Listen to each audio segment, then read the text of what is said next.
Hey, good day everyone. Check out this PEX clamp tool I have here from Duratec.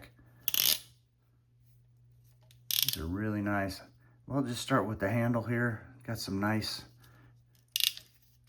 rubber handles here for a great grip, and long handles too. Fits really nice in your hand, or you can do it two-handed. All metal here, all metal here.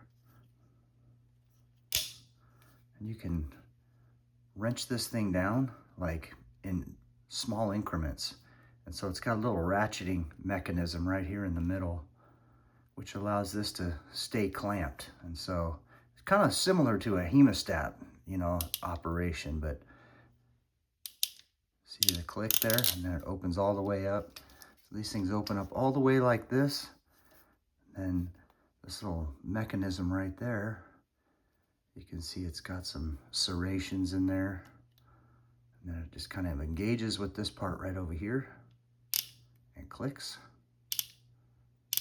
And you can either go all the way and it'll loosen back up, or if that's good enough, you just take your finger here, actually push it this way, and it loosens it.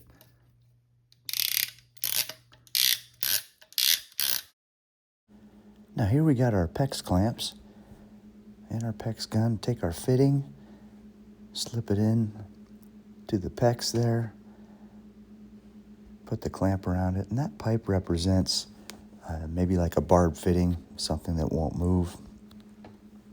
And you just take your PEX clamp, put it in your PEX gun, and squeeze down. It worked like a charm, and I'm really happy with this. Thank you for watching.